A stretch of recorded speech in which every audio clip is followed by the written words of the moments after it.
नमस्कार दोस्तों, मैं धर्मेश शुक्ला स्वागत करता हूं आपका हमारे इस यूट्यूब चैनल सरकारी जॉब एकेडमी में। ब्लड वस्कुलर सिस्टम के सारी चीज़ें लगभग हमने पढ़ ली हैं। हमने ब्लड के बारे में बात कर ली है, हमने हार्ट के बारे में बात कर ली है और हमने ब्लड वेसल्स यानी कि रक्त वाहिनियों के बारे में बात कर ली है। आज जो है वो हम बात करने वाले हैं ब्लड वस्कुलर सिस्टम में कुछ मिसलेनियस चीज़ें हैं जो कि अलग अलग टॉपिकों में कवर नहीं हो पाई हैं। तो आइए बात करते हैं उनको।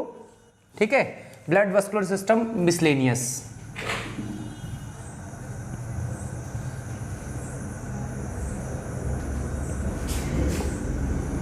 सिस्टम यानी कि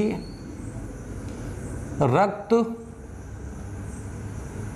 परिसंचरण तंत्र में जो मिसलेनियस है,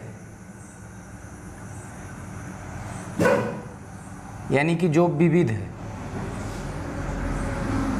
इसके बारे में हम बात करेंगे आज। ठीक है, तो पहली चीज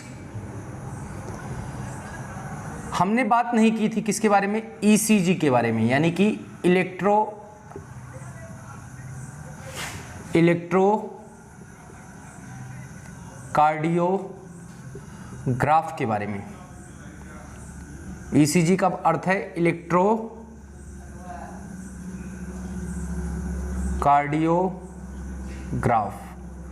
ठीक है, ये क्या होता है, ये एक मशीन है। ये मशीन हृदय की गतिविधि को बताता है, यानी एक्टिविटीज को बताता है। हृदय का कौन सा पार्ट पर्टिकुलर समय पर एक्टिव है वो किसके द्वारा पता किया जाता है, ईसीजी के द्वारा। आपने शायद देखा भी होगा, कुछ ऐसा ग्राफ प्लॉट होता है, ये कुछ ऐसा ग्राफ प्लॉट होगा।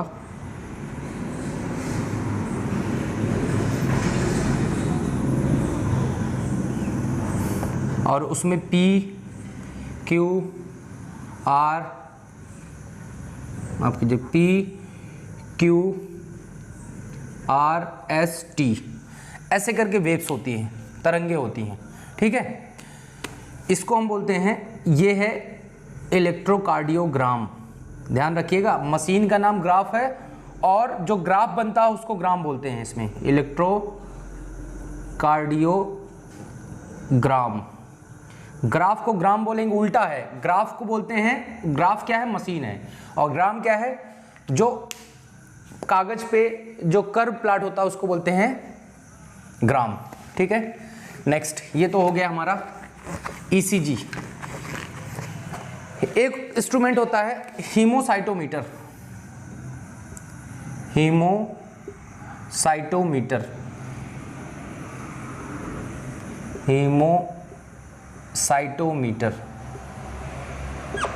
इस इंस्ट्रूमेंट का प्रयोग किया जाता है, इसका प्रयोग किया जाता है हीमोग्लोबिन अथवा आरबीसी की काउंटिंग में, ठीक है। हीमोसाइटोमीटर का प्रयोग हीमोग्लोबिन अथवा आरबीसीएस की काउंटिंग में किया जाता है। ठीक है, तीसरा पॉइंट है, एक चीज पूछता है, बच्चे कंफ्यूज होते हैं। तीसरा पॉइंट ध्यान दीजिएगा, दो क्वेश्चन, एक ब्लड का प्यूरिफिकेशन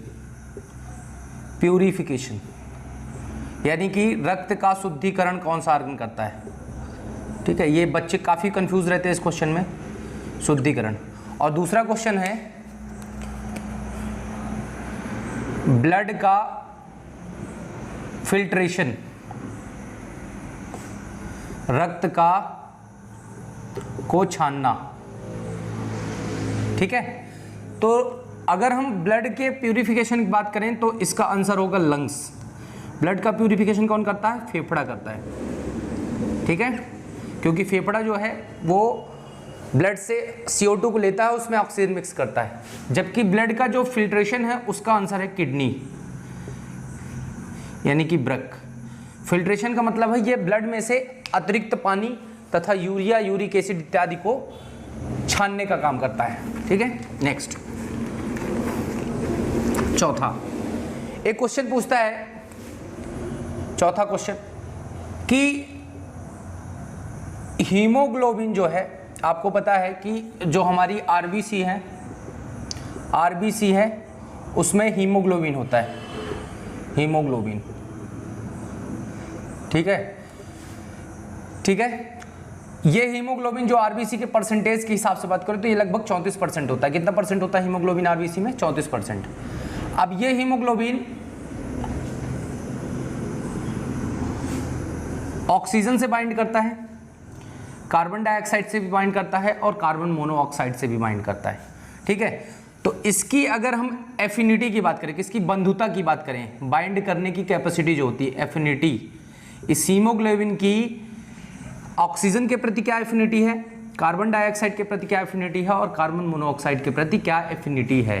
ठीक है, तो अगर ऑक्सीजन की बात करें तो अगर ऑक्सीजन में हीमोग्लोबिन के एफिनिटी 1 है तो कार्बन डाइऑक्साइड में 20% ज़्यादा होगी इससे।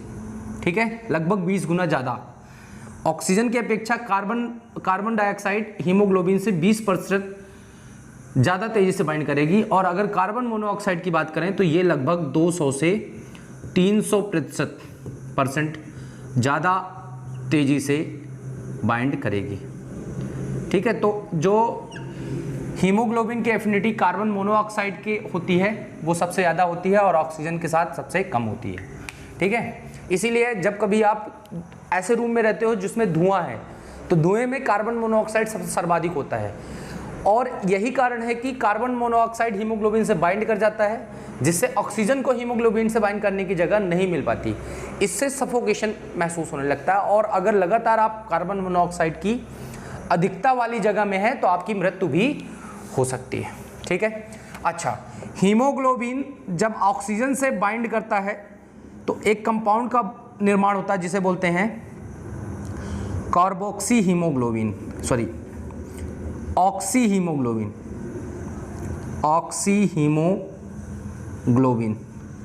ठीक है, ऑक्सी हीमोग्लोबिन ऑक्सीजन के साथ बाइंड करके ऑक्सी हीमोग्लोबिन का निर्माण करता है कौन? ऑक्सीजन। ठीक है, अगर हम बात करें हीमोग्लोबिन जब कार्बन डाइऑक्साइड के साथ बाइंड होता है तो इस कंपाउंड को कहते हैं हम कार्बामीना हीमोग्लोबिन। हीमोग्लोबिन का कार्बन डाइऑक्साइड से बाइंड होना कहलाता है कार्बामीना हीमोग्लोबिन। तो क्वेश्चन पूछा जाता है कि जब हीमोग्लोबिन कार्बन डाइऑक्साइड से बाउंड करता है तो कौन सा यौगिक बनता है? तो वो बनता है कार्बामीना हीमोग्लोबिन। अगर हीमोग्लोबिन कार्बन मोनोऑक्साइड से बाइंड करता है तो कौन सा यौगिक बनता है? तो बनता है कार्बोक्सी हीमोग्लोबिन। कार्बोक्सी हीमोग्लोबिन,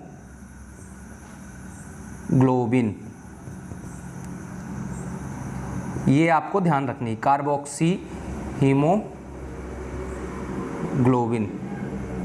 सारे ही क्वेश्चन किसी न किसी एग्जाम में पूछे गए।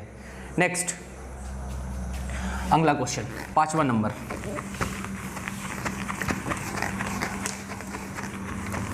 ठीक है। ब्लड प्रेशर की हमने बात की थी, तो अगर हम ब्लड प्रेशर की बात करें, रक्तदाब की बात करें तो सर्वप्रथम रक्तदाब,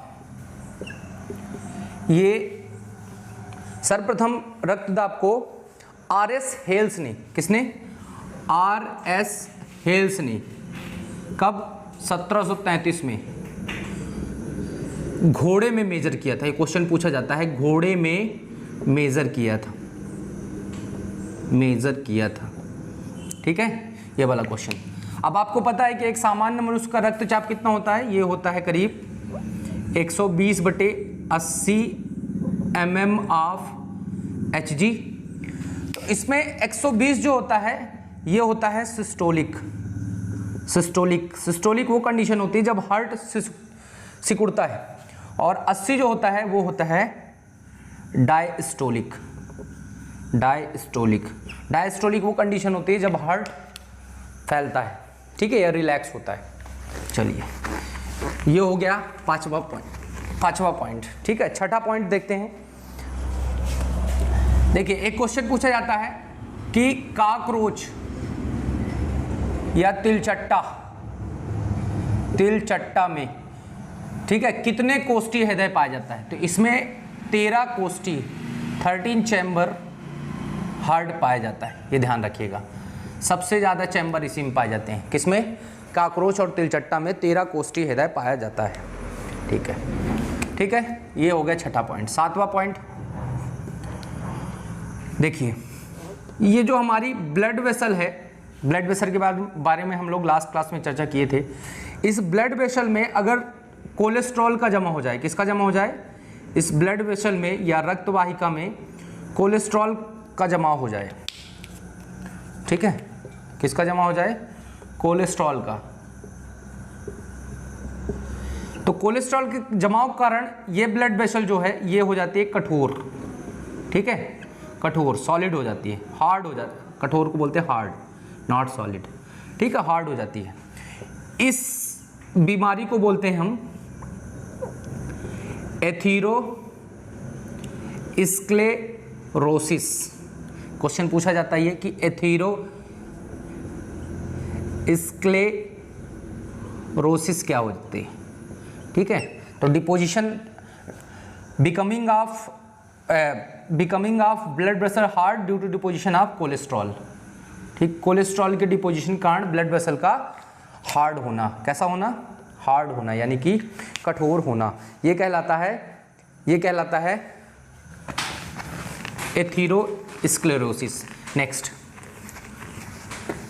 अगर हम बात करें अगले पॉइंट की, 8वें पॉइंट की बात करें, अगर हम 8वें पॉइंट की बात करें तो टाइप्स ऑफ सर्कुलेशन कितने प्रकार के होते हैं? यानी कि परिवहन का प्रकार, टाइप ऑफ सर्कुलेशन।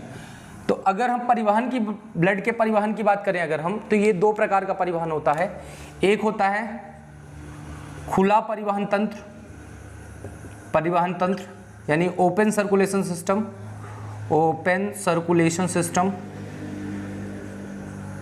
ठीक है, और दूसरा होता है बंद परिवहन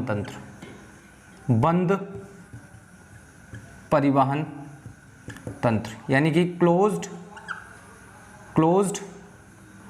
सर्कुलेशन सिस्टम, ठीक है।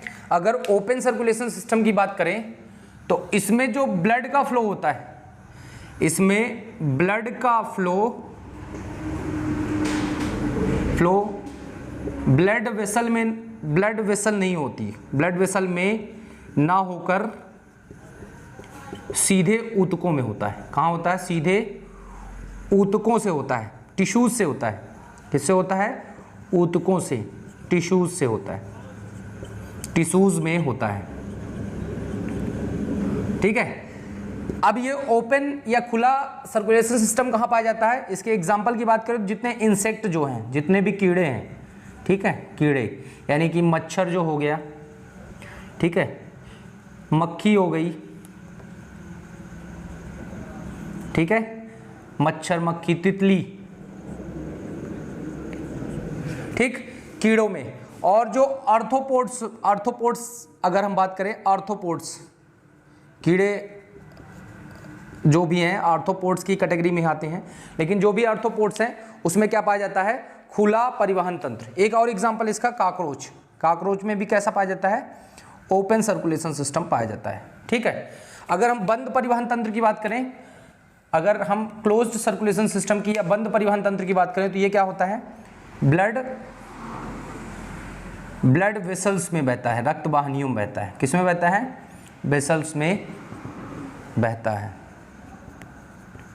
ठीक है। एग्जाम्पल आपको पता है, ये होता है मनुष्य में, ठीक है, पक्षियों में, ठीक है, इन सारे में कैसा होता है? बंद परिवहन तंत्र, ठीक। नेक्स्ट की अगर हम बात करें अंगला की, तो अंगला जो होता है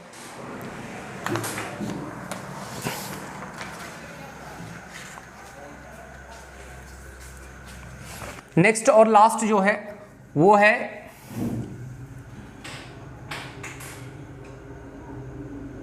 एक बीमारी होती है इरिथ्रोब्लास्टोसिस फिटैलिस। इरिथ्रोब्लास्टोसिस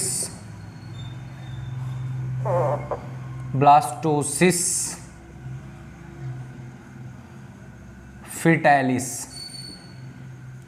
ठीक है, अगर इसका हम शाब्दिक अर्थ निकालें तो देखिए, इरिथ्रो पहला वर्ड आया है इरिथ्रोसाइट, इरिथ्रोसाइट। दूसरा है ब्लास्ट, तीसरा है सिस, ये वर्ड आया है लाइसिस से, और चौथा वर्ड आया है फीटस। ठीक है, फीटस से। ठीक है, इरिथ्रोसाइट का मतलब है आरबीसी, आपको पता है। तो इसका अर्थ अगर निकालें हम, फीटस की आरबीसी का ब्लास्ट होकर लाइसिस हो जाना। ठीक है, या नष्ट हो जाना, लाइसिस या डिस्ट्रॉय हो जाना, डिस्ट्रॉय हो जाना। ठीक है, अब देखिए इसका मतलब क्या होता है, इसको समझते हैं हम। देखिए, ब्लड ग्रुप जब मैंने पढ़ाया था आपको, तो मैंने RH फैक्टर की बात की थी। किसकी बात की थी? RH फैक्टर की। तो सपोज करिए अगर RH पॉजिटिव पिता है और माता है RH निगेटिव, इन दोनों की जो संतान होगी और वो RH पॉजिटिव होती है, तो डिलीवरी के समय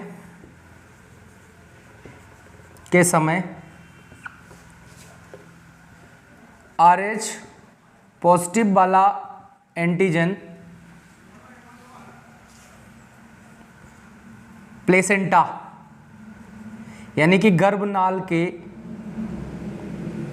द्वारा माता के ब्लड में जाएगा। अब चूंकि ये RH पॉजिटिव एंटीजन है जो माता के ब्लड के लिए एक एंटीजन का काम कर रहा है, क्योंकि माता का ब्लड ग्रुप क्या है? RH निगेटिव है। तो ये स्टिमुलेट करेगा RH पॉजिटिव एंटीबॉडी का, RH पॉजिटिव एंटीजन के खिलाफ किसका स्टिमुलेट करेगा? एंटीजन का, एंटीबॉडी का। अब जब सेकेंड डिलीवरी होगी, फर्स्ट डिलीवरी तो नॉर्मल होगी, ठीक है, लेकिन सेकेंड डिलीवरी के टाइम ये एंटीबॉडी माता की बॉडी में रहेंगी, ब्लड स्ट्रीम में रहेंगी, और अगर सेकेंड जो प्रेगनेंसी होगी उसमें बच्चा फिर से RH पॉजिटिव हुआ, तो उस कंडीशन में ये जो एंटीबॉडीज़ हैं ये माता के ब्लड से फीटस में जाके उसके RBC को, किसको? फीटस की RBCs को डिस्ट्रॉय कर देंगी। क्या कर देंगी? डिस्ट्रॉय कर देंगी, और फीटस की मृत्यु भी हो सकती है। ठीक है, इसी को बोलते हैं इरिथ्रोब्लास्टोसिस फेटालिस। एक बार फिर समझिए, अगर पिता का ब्लड ग्रुप RH पॉजिटिव है और माता का ब्लड ग्रुप RH निगेटिव है, और होने वाली संतान RH पॉजिटिव है, तो फर्स्ट डिलीवरी जब होगी तो उस समय RH पॉजिटिव वाला एंटीजन प्लेसेंटा गर्भनाल के द्वारा माता के ब्लड में जाएगा और वहां जनरेट करेगा क्या? RH positive antibody. RH positive antigen के खिलाफ RH पॉजिटिव एंटीबॉडी जनरेट करेगा। और अगर सेकेंड टाइम प्रेगनेंसी कंसीव होगी और उसमें बच्चा फिर से RH पॉजिटिव है, ठीक है, तो माता के जो ब्लड स्ट्रीम में RH पॉजिटिव एंटीबॉडी पहले से प्रेजेंट है, वो एक्ट करेंगी न्यू फीटस के RBC को और उसकी लाइसिस कर देंगे, डिस्ट्रॉय कर देंगे उसको, और डिस्ट्रॉय करने से क्या होगा? फीटस की मृत्यु हो जाएगी। इसी रोग को हम बोलते हैं इरिथ्रोब्लास्टोसिस फेटालिस। क्या बोलते हैं? Erythroblastosis fetalis. ठीक है, इसीलिए कभी शादी करने से पहले कुंडली मिलाए या ना मिलाए, लेकिन ब्लड ग्रुप जरूर मिला लेना चाहिए। ठीक है, तो ये है आज के लिए, इतना ही काफ़ी है। ठीक है, आज से हमारा ब्लड वस्कुलर सिस्टम वाला टॉपिक खत्म है। ठीक है, अब आपके किसी भी एग्जाम में आप कोई भी एसएससी का दो, बैंक का दो, एसएससी का दो, रेलवे का दो, एमपीएसआई दो, ठीक है, किसी भी देश का पीसीएस, किसी भी प्रदेश का पीसीएस दो एग्ज़ाम, ठीक है, एसआईएस का दो, किसी भी एग्ज़ाम में आपके क्वेश्चन नहीं छूटने वाले। ठीक, नेक्स्ट बार जब हम मिलेंगे तो हम लोग स्टार्ट करेंगे न्यूट्रिशन एंड डाइजेशन। ठीक है, न्यूट्रिशन टॉपिक लेकर आऊँगा, नया टॉपिक। तब तक के लिए थैंक यू वेरी मच।